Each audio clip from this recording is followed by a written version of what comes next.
Au nom du Père et du Fils et du Saint-Esprit, ainsi soit-il. Dieu est amour. Dieu est amour. La moindre personne qui connaît un peu notre Seigneur Jésus-Christ, qui connaît un peu les évangiles, c'est que Dieu est amour. Qu'il nous a fait à son image et à sa ressemblance, et que par notre détournement, notre surdité à l'entendre, nous avons méprisé notre Dieu, nous avons perdu de relation, d'amour à notre Dieu. Nous avons perdu sa ressemblance. Nous sommes à son image, c'est-à-dire capables de connaître, d'aimer, de servir. Mais nous avons perdu la ressemblance, c'est-à-dire l'amour, la grâce. La grâce. Tout a été fait par amour. Tout ce qui se fait comme œuvre divine se fait par amour. Ceux qui sont dans cette amitié de Dieu, dans cette grâce de Dieu, font les œuvres de l'amour de Dieu. Ils font ces œuvres de miséricorde. L'accueil des pèlerins, enterrer les morts, nourrir, vêtir, comme nous dit notre Seigneur. J'ai eu faim, vous m'avez donné à manger, j'ai eu soif, vous m'avez donné à boire, j'ai été en prison, vous êtes venu me visiter, etc. Tout ça, ce sont les œuvres qui nous conforment, les œuvres de l'amour, de ceux qui sont habités par cet amour, et qui sont ces œuvres de miséricorde divine. Là où est l'amour de Dieu, là n'est pas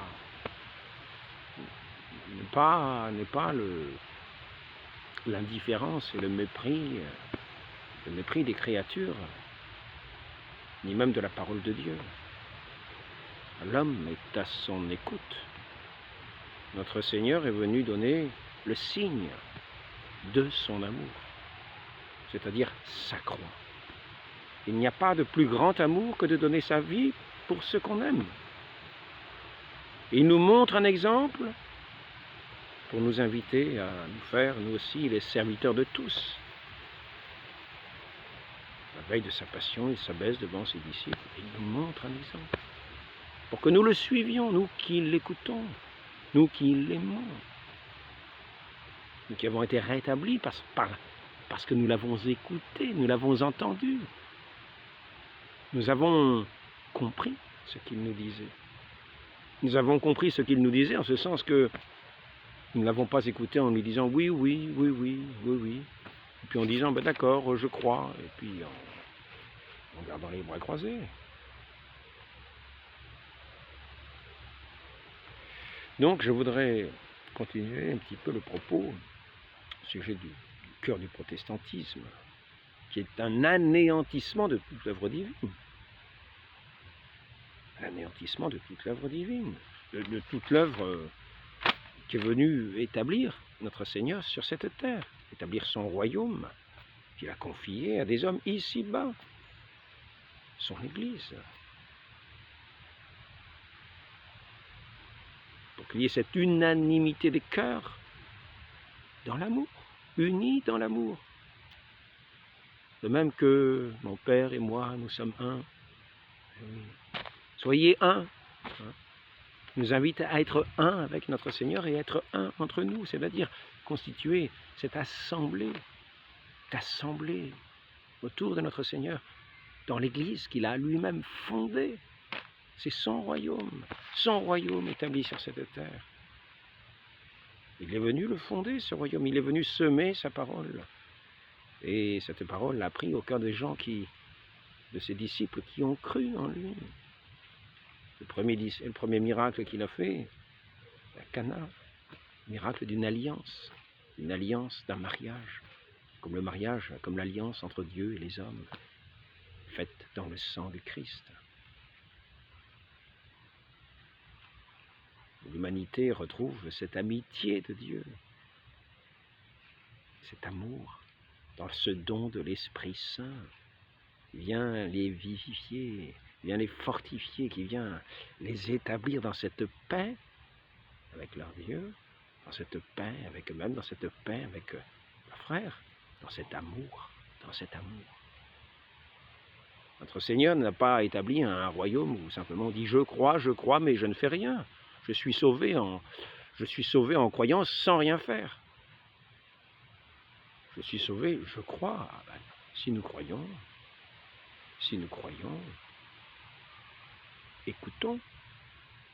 écoutons celui que nous croyons.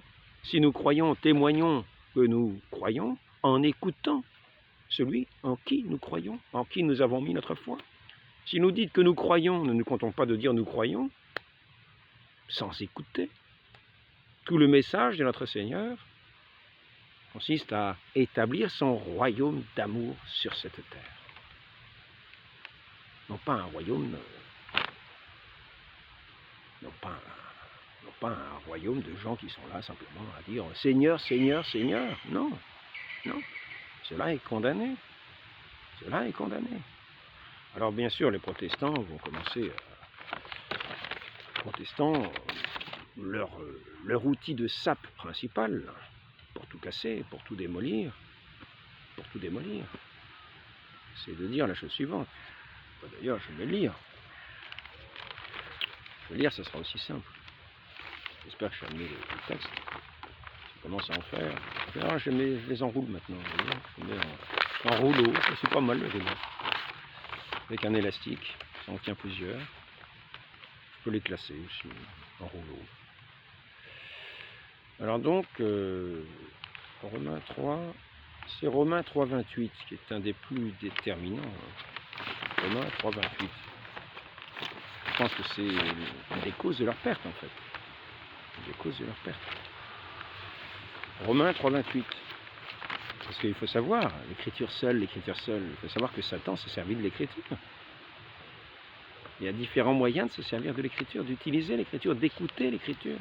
N'oublions pas que notre Seigneur, quand il parle à ce docteur d'Israël, qui lui demande que faut-il faire pour être sauvé, notre Seigneur lui demande comment lisez-vous? Comment comprenez-vous? Le terme précis, il est où? Pas se perdre dans tout, c'est pas se perdre. Pas se perdre dans tous les papiers.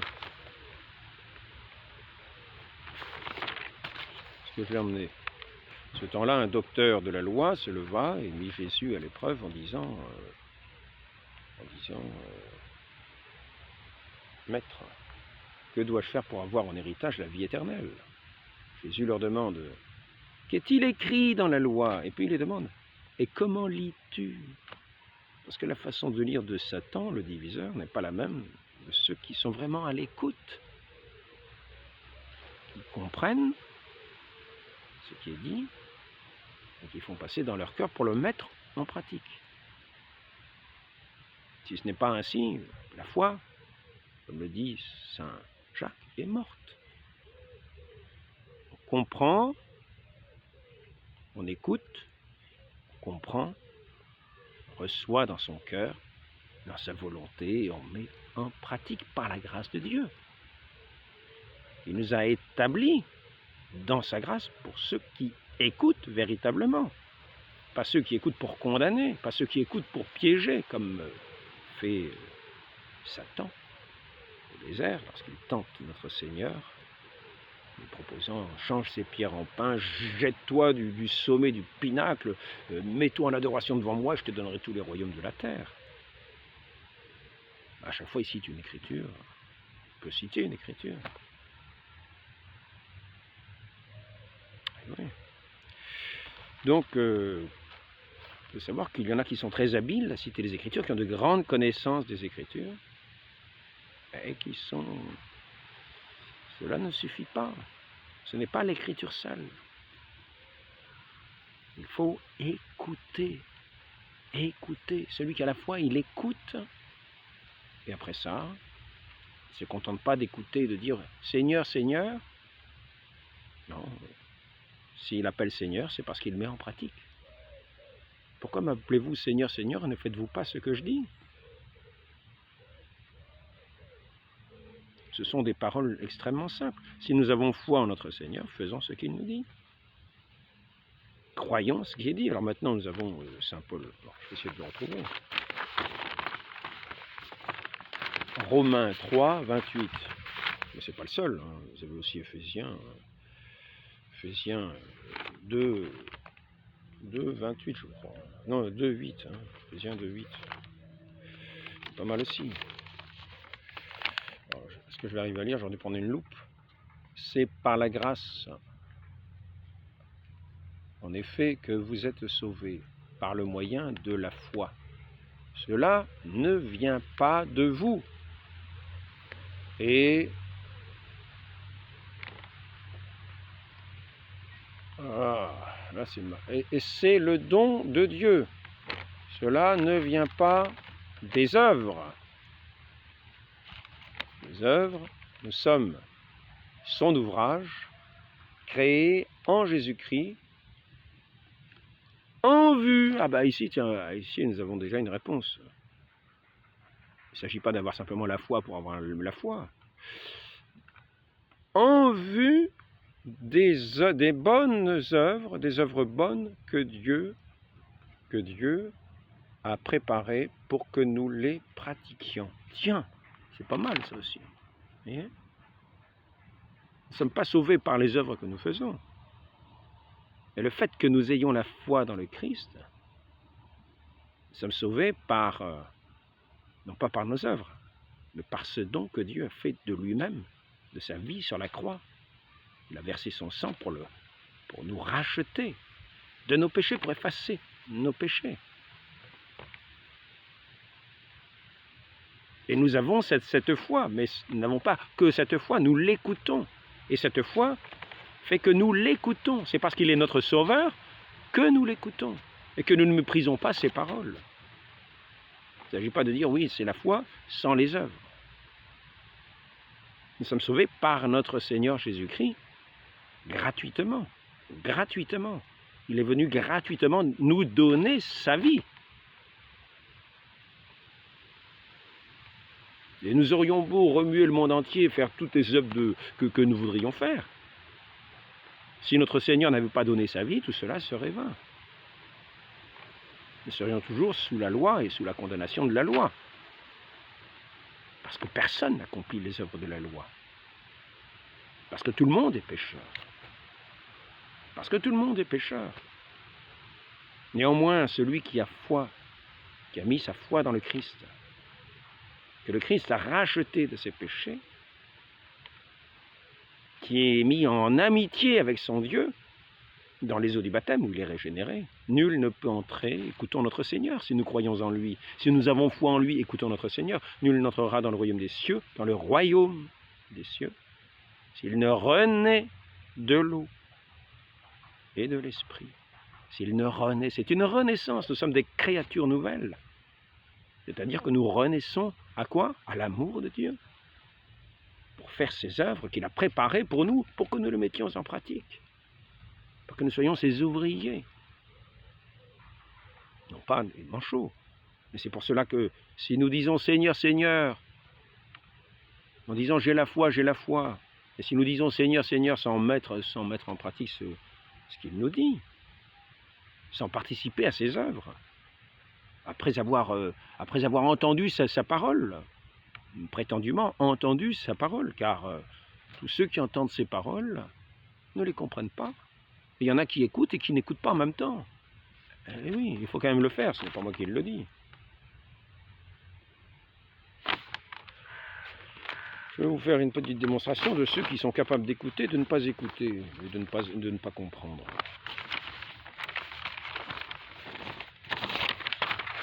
Est-ce que c'est ici? Parce qu'à partir de là, on va dire l'écriture seule. On est livré à soi-même en disant l'écriture seule. Parce que notre Seigneur a fondé une église avec des pasteurs pour enseigner. C'est cette Église qui est la base et la colonne de la vérité. Et qui ne l'écoute pas est tenu, quoi qu'il pense, dire Seigneur, Seigneur pour un païen et un publicain. Il n'y a pas la foi. La foi de notre Seigneur, c'est croire en ce qu'il nous enseigne. Parce qu'il est notre Sauveur et qu'il l'a démontré. Parce qu'il nous a fait le don de sa vie, qu'il n'y a pas de plus grand amour que de donner sa vie pour ceux qu'on aime. Et nous serons jugés à l'amour. Donc, nous serons jugés à l'amour.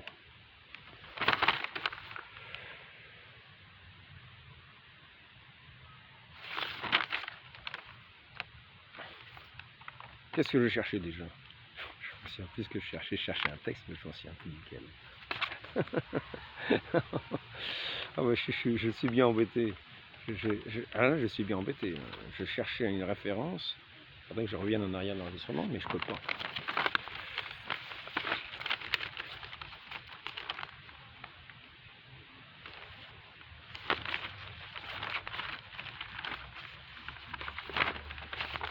Ce que je fais. Donc nous sommes rétablis dans l'amour de notre Dieu par cette régénération. Ceux qui croiront et seront baptisés seront sauvés. Parce qu'ils entreront dans ce royaume, ils seront ces créatures nouvelles pour faire cette union des cœurs et des âmes. Union avec le Fils. Dans l'Église, c'est le corps.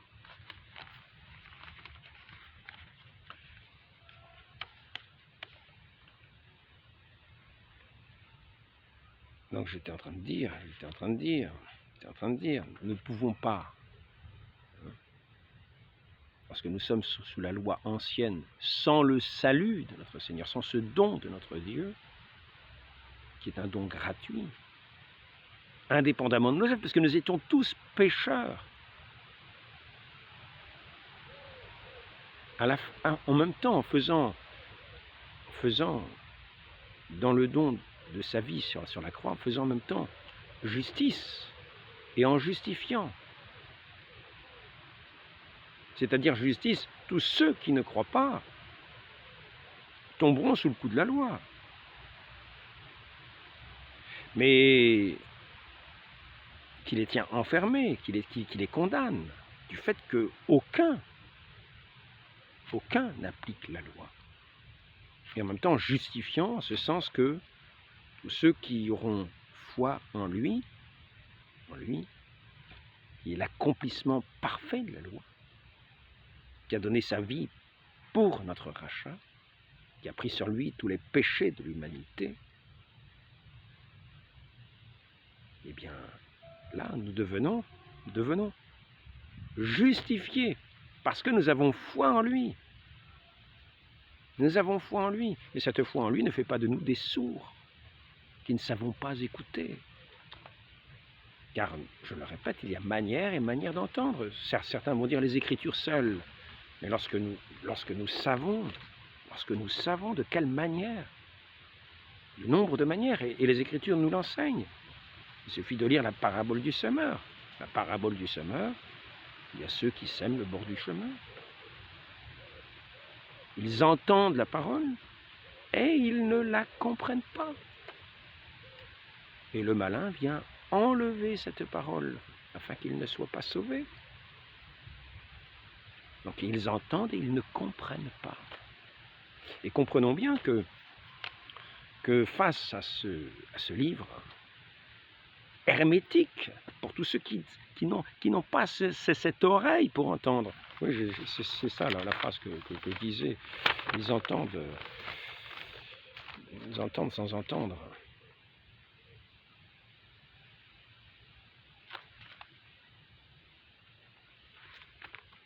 Ils entendent sans entendre. Pourquoi je leur parle en parabole? À vous, il a été donné de connaître les mystères du royaume des cieux.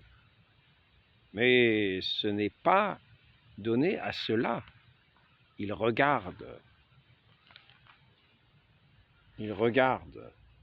sans regarder, ils regardent sans regarder, ils écoutent sans écouter, c'est ce que je vous disais tout à l'heure, c'est ça que vous cherchez. Ils écoutent sans écouter, ni comprendre. Ils sont devenus durs d'oreille, ils se sont bouchés les yeux, et pourtant c'est marqué la chose suivante. Vous aurez beau écouter, vous ne comprendrez pas. Donc il y en a qui passent leur temps à regarder les évangiles, le Testament, la Bible. Vous aurez beau, qu'est-ce que c'est? Vous aurez beau écouter et vous ne comprendrez pas. Pourquoi? Parce que vous n'écoutez pas l'Église, vous n'avez pas foi dans la parole de notre Seigneur qui a fondé son Église. Pierre, tu es pierre sur cette... Simon t'appellera pierre sur cette pierre, je bâtirai mon Église. Les portes de l'enfer ne prévaudront pas contre elle. Je te donne les clés du royaume. Ce que tu liras sera tenu pour lié. Donc ils n'écoutent pas. Ils n'écoutent pas l'Église. Ils n'écoutent pas l'Église parce qu'ils n'ont pas la foi. Ceux qui n'écoutent pas l'Église, tenez-les pour des païens et des publicains. Ils lisent sans comprendre. Ils lisent l'Écriture seule, mais ils ne sont pas à même de la comprendre.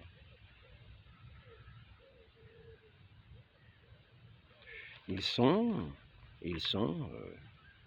ce grain sur le bord du chemin. Ils ont entendu, ils n'ont pas compris, et le démon leur a enlevé cette parole qui aurait pu les sauver.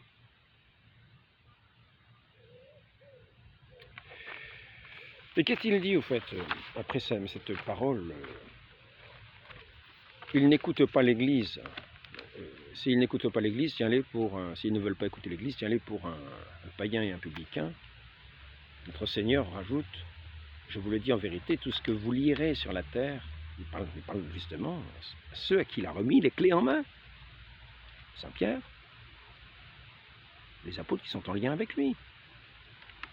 C'est pas tout le monde qui a les clés du royaume. Lorsqu'ils imposent les mains, les mains,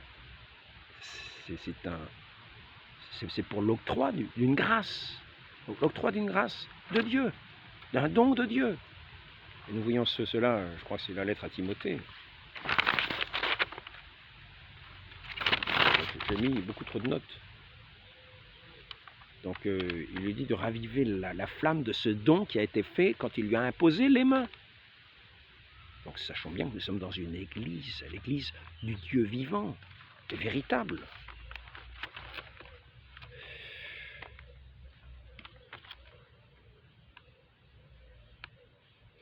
S'ils n'écoutent pas l'Église, tiens-les pour des païens, pour un païen et un publicain, tout ce que vous lirez sur terre sera lié, etc. Tout ce que vous délirez sur terre sera délié dans le ciel. C'est juste après ça, s'ils n'écoutent pas l'Église. Donc sachons que ces clés, ce sont les clés du royaume. Donc si nous n'écoutons pas notre Seigneur, comment pouvons-nous dire que nous avons foi en lui? Puisque nous ne l'écoutons pas. Nous disons, la foi que nous avons, c'est la foi qu'il est notre Sauveur. Et c'est pour cela que nous l'écoutons et que nous écoutons ses enseignements. Mais écoutons-le jusqu'au bout. Écoutons-le jusqu'au bout. Et souvenons-nous que ce ne sont pas ceux qui disent Seigneur qui entreront dans le royaume des cieux, mais celui-là seul qui fait la volonté de mon Père, qui est dans les cieux. Ce jour-là, plusieurs diront Seigneur, Seigneur, n'avons-nous pas prophétisé en ton nom? Ah, ils en avaient de la foi, ah oui.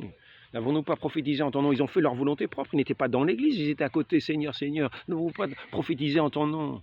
Nous étions à côté de ton église que nous avons piétiné, bafoué, mais méprisé. N'avons-nous pas chassé les démons en ton nom? N'avons-nous pas fait beaucoup de miracles en ton nom? Que dit notre Seigneur? Allez-vous-en, je ne vous connais pas, vous qui commettez l'iniquité. Donc, souvenons-nous que nous sommes que Dieu, le bon Dieu, nous a créés à son image et à sa ressemblance. Et notre Seigneur Jésus-Christ est venu nous rétablir dans la ressemblance, en faisant de nous ces créatures nouvelles, en union, dans la communion avec lui et avec le Père, dans l'unité du Saint-Esprit d'amour. En Jésus-Christ, ce qui a de la valeur, c'est la foi qui est agissante par la charité. Ce n'est pas une foi morte. Ce n'est pas la foi morte dont nous parle Saint Jacques. Je reprends ce texte-là. Il nous faut écouter, comprendre. Père, je vous rends grâce d'avoir révélé cela aux sages, d'avoir caché cela aux sages et aux intelligents, et de l'avoir révélé aux tout petits. Donc les sages et les intelligents, ils cherchent dans les Écritures, ils cherchent. Mais ils voient pour ne pas voir. Ils entendent pour ne pas entendre, ils ne comprennent rien. Et le démon vient, il leur prend le... Et ils sont dans la désunion, ils font leurs petites églises à côté de l'église de notre Seigneur. Et ils attaquent l'église de notre Seigneur, ils la calomnient. La Vierge Marie n'est pas médiatrice parce que c'est pas écrit médiatrice. Mais ils méprisent le message. Ils ne comprennent rien aux Écritures. Ils sont bouchés, leur vue est aveuglée, ils sont sourds. Ce sont des sourds. Donc, je leur propose d'être un petit peu moins sourds, de croire un peu plus en notre Seigneur Jésus-Christ, dans ce qu'il nous enseigne, dans ce qu'il nous dit.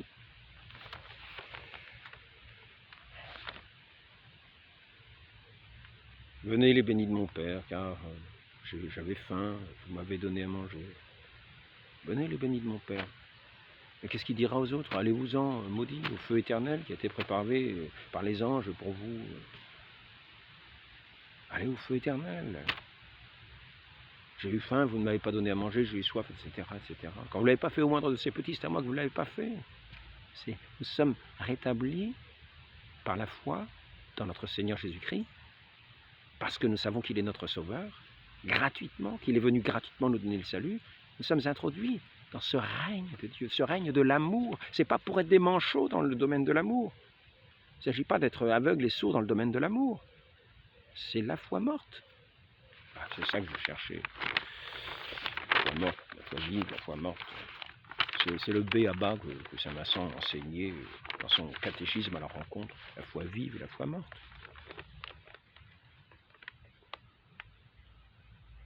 Qui sont ceux qui ont la foi vive, sont ceux qui gardent les commandements de Dieu. Ils ne sont pas sauvés parce qu'ils appliquent les commandements. C'est la foi. C'est la foi dans notre Seigneur Jésus-Christ qu'ils écoutent. Et cette grâce qui leur donne d'accomplir la loi de l'amour qui accomplit toutes choses.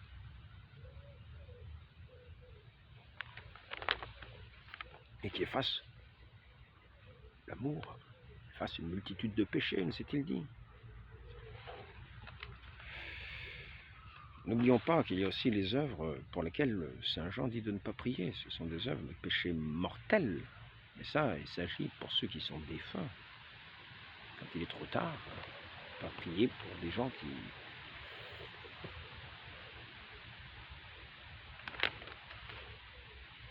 Il y a des péchés pour lesquels on peut prier. Péché véniel, la paille. Je parle là, moi ça a entamé un petit peu le purgatoire, l'enfer, le ciel. Pour ceux qui n'y croient pas, qui n'écoutent pas l'Église. Ce sera peut-être prochain sujet. J'aimerais bien que ce soit le prochain sujet, parce qu'il n'est pas sans importance. Qu'est-ce que je cherchais? Je cherchais une phrase, c'est les œuvres mortes et les œuvres... Sans la foi sans les œuvres est morte. Mais oui, c'est une foi morte. C'est une foi qui n'est pas pleine de cet amour. La foi nous donne une oreille qui écoute l'Église instituée par notre Seigneur, qui est la base et la colonne de la vérité, et qui aussi nous enseigne. Et la foi naît de la prédication. Donc écoutons l'Église, ayons foi en notre Seigneur qui l'a instituée. Écoutons son enseignement par la médiation de son Église. Il a institué des pasteurs, ils sont des médiateurs. Ce n'est pas eux qui nous ont donné le salut. Il n'y a qu'un médiateur qui nous donne le salut, c'est notre Seigneur Jésus-Christ. Mais il a eu toute puissance pour donner ce pouvoir, cette autorité qu'il a eue, et faire ainsi son Église, et donner autorité à ses pasteurs pour ouvrir, fermer au ciel et sur la terre.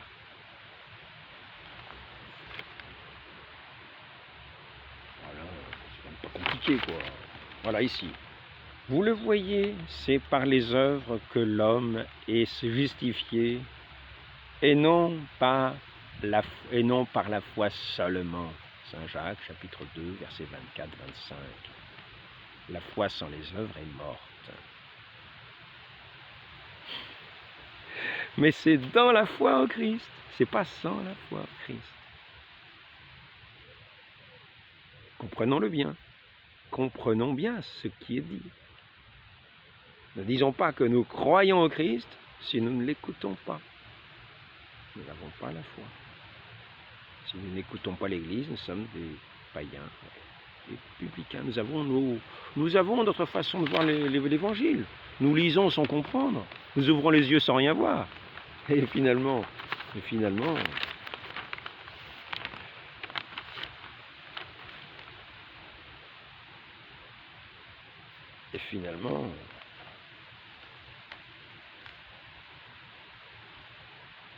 regardez, afin que tu saches que si je tarde, comment il faut se conduire dans la maison de Dieu, qui est l'église du Dieu vivant. Voilà ce que vous méprisez. La colonne et l'appui de la vérité. Voilà pourquoi il faut l'écouter. Et ne croyons pas que l'Esprit Saint l'a abandonné. Les portes de l'enfer ne prévaudront pas jusqu'à la consommation du siècle. Il est avec son Église. Donc c'est par la pure grâce de notre Seigneur que nous avons le salut, parce que nous croyons en lui par le moyen de la foi. Et si vraiment nous croyons en lui, nous l'écoutons. C'est parce qu'il est notre Sauveur que nous croyons en lui. Nous avons vu par les œuvres. Si nous n'avons pas cru à ses paroles, nous avons cru à cause des œuvres, comme notre Seigneur nous le dit. Vous ne croyez pas à mes paroles, croyez à cause des œuvres. Et nous avons vu cette œuvre parmi les œuvres, cette plus grande œuvre, qui est de donner sa vie pour ceux qu'on aime. Il n'y a pas de plus grand amour. Et il vient nous établir dans ce royaume de l'amour. Donc, écoutons. Ne restons pas sourds à l'amour. Sachons bien que celui qui a la foi a déplacé les montagnes, s'il n'a pas l'amour, il n'est rien. C'est Saint Paul qui le dit. Saint Paul qui le dit. Mais cet amour n'est jamais sans. Il est toujours en repos, mais toujours en action, toujours en mouvement. Cette vive flamme de l'amour, dans l'attention. Il y a toutes les qualités, toutes les œuvres de miséricorde de l'amour, toutes les œuvres spirituelles de l'amour, les conseils, toutes les œuvres magnifiques de Dieu, de la miséricorde divine qui se répandent sur le monde.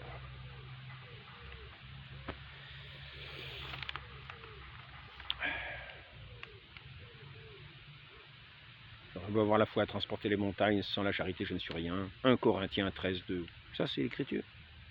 Quand nous l'écoutons, tenons-en compte.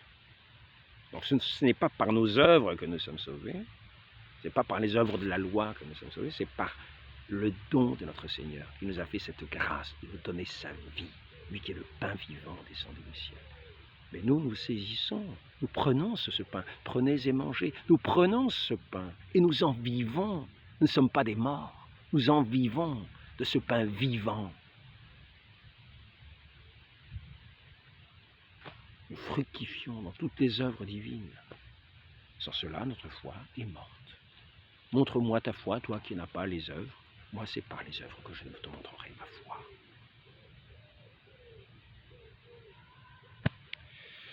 La chose est extrêmement simple. Pour celui qui a des oreilles, ceux qui l'entendent sur la bonne terre produisent du fruit, l'un 100, 60, 30, etc.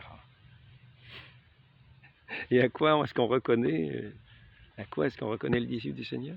Eh bien, on reconnaît l'arbre aux fruits, c'est-à-dire aux œuvres.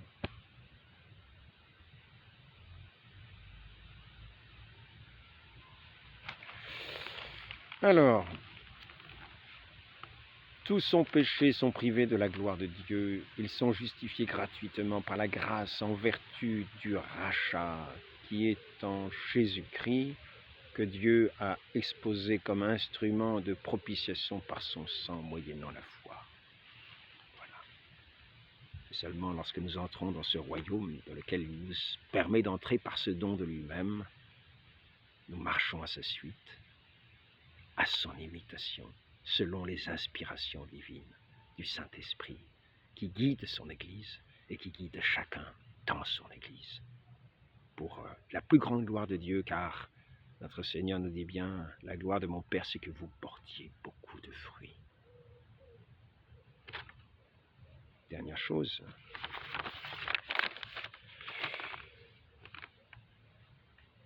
2 Corinthiens 5,8 nous aimons mieux quitter ce monde et être auprès du Seigneur. » Ce n'est pas la fin du monde. Si saint Paul dit cela, c'est parce que dès qu'il meurt, il sait qu'il sera auprès de son Seigneur. Et pas endormi. Non. Non, non. En attendant la résurrection générale, il sera déjà auprès de son Seigneur. C'est ce qu'il dit. C'est pour ça qu'il lui tarde d'être auprès de son Seigneur. Ainsi, il en est ainsi de tous les saints et de la très sainte Vierge Marie qui nous a donné son Fils dans son fiat, elle qui était cette ouvrière, qui nous a, par ses prières, par cette préparation que notre Dieu a fait en elle pour nous donner son Fils, qui nous a obtenu son Fils gratuitement, gracieusement, pour notre salut, nous qui ne méritions rien du tout. Et il fait aujourd'hui justice à ceux qui l'écoutent. Il justifie ceux qui l'écoutent. Ce sera justice pour ceux qui ne l'écoutent pas. J'avais faim, vous m'avez donné à manger. J'avais faim, vous ne m'avez pas donné à manger. Il y a la gauche et il y a la droite. Demandons à la très sainte Vierge Marie cette grâce d'avoir une oreille qui écoute et qui sache entrer dans cette communion de l'Église pour avoir cette intelligence des Écritures par ce don particulier, parce que nous avons véritablement cette foi au Christ et non pas qui fait de nous des êtres hermétiques et qui détruisons toute l'œuvre divine de salut en nous faisant les propagateurs d'une très mauvaise nouvelle, c'est-à-dire d'une fausse nouvelle, d'un faux salut, en déchirant l'Église, en dispersant contre le Christ qui est venu rassembler. Unissons-nous dans la vérité. Écoutons notre Seigneur et tenons compte de ce qu'il nous dit. Essayons de comprendre. Et il faut une grâce particulière pour le faire. Il y en a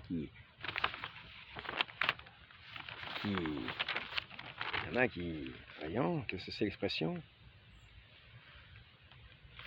je vais peut-être arrêter là. Il y en a qui veulent voir, mais ils ont des yeux, ils ne voient pas. Ils réclament de voir, ils ne voient pas. L'expression exacte, qu'est-ce que c'est? Je vais arrêter là. On s'en passera.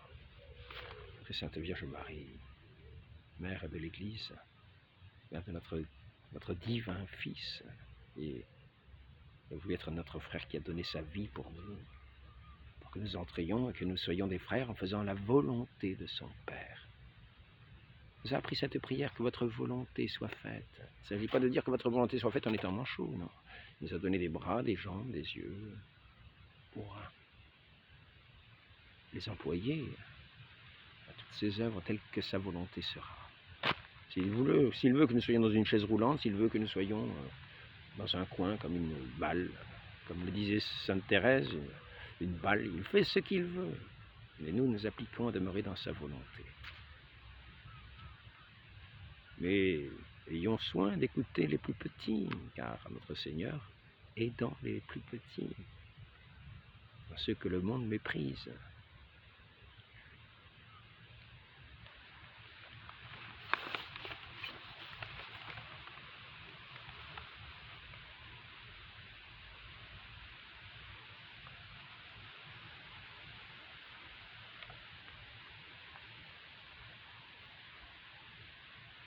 Nous avons péché, demandons pardon. Toi, Seigneur, a institué des ministres. Recevez l'Esprit Saint, ceux qui vous remettraient les péchés leur seront remis. Il dit ça à ceux qu'il a institués, ses apôtres, et ceux à qui ils voudront donner ce pouvoir, car c'est eux qui lient et qui délient. Ce qui lie sur terre est tenu pour lier dans le ciel. Marie conçue sans péché, priez pour nous qui avons recours à vous au nom du Père et du Fils et du Saint-Esprit. Ainsi soit-il.